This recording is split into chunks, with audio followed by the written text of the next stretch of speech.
here's the point.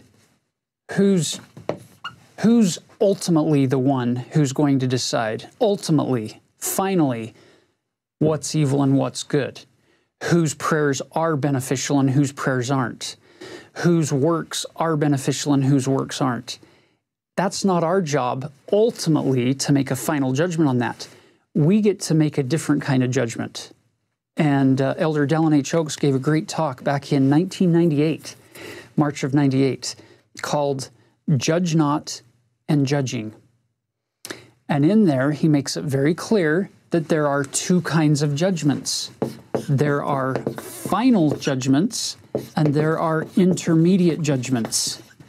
And his point is this is not your job. Final judgment belongs to God alone.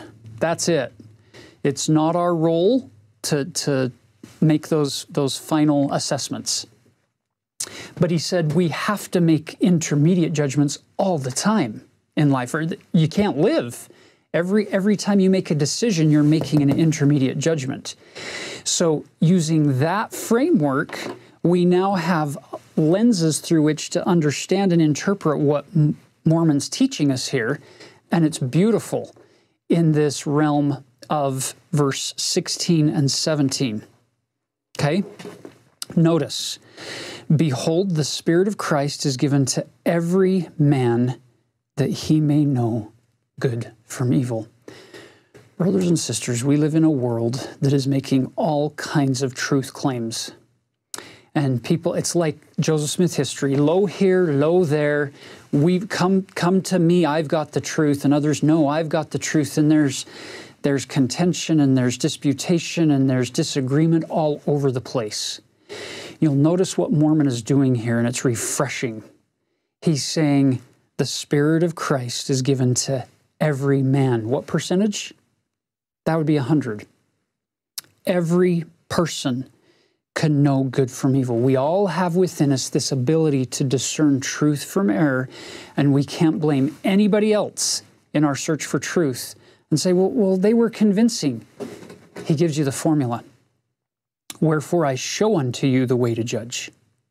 You'll notice, he's not going to show us how to make final judgment, because there the command is, judge not, that ye be not judged evilly in this final context.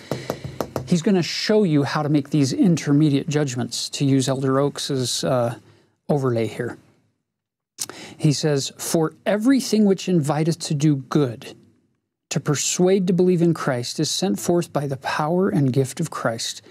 Wherefore you may know with a perfect knowledge it is of God. That's beautiful. A perfect knowledge. You don't even need to have a belief in it. You can know. This is inviting me, persuading me. It tastes good. It elevates my soul. It makes me want to be a better person. I taste the fruits of the Spirit. Then you can know that's of God. It's good. Now the opposite, verse 17, whatsoever thing persuadeth men to do evil, and believe not in Christ, and deny Him, and serve not God, then ye may know with a perfect knowledge it is of the devil. For after this manner doth the devil work.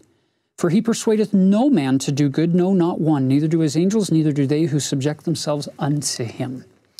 Keep in mind, Mormon is speaking to his audience. Moroni is he's either got a transcript of that talk that was written down at the time, or Moroni was old enough and he was there and he remembers it and the Spirit's helping him write down the exact words. We don't know. But keep in mind, Mormon's speaking to his audience living in a very, very wicked world with a society that's imploding. It's got some ups and downs to it, but the general trend is downward for him. But Mormon has also seen our day. Moroni has seen our day, and Moroni chose to include it. That signals to me that, wow, these teachings aren't intended to just be applicable to Mormon's audience back in the 4th century AD. But Moroni, with his prophetic mantle, now made them relevant to us because he saw our day, and he's seeing the need for us to be able to make these intermediate judgments between good and evil.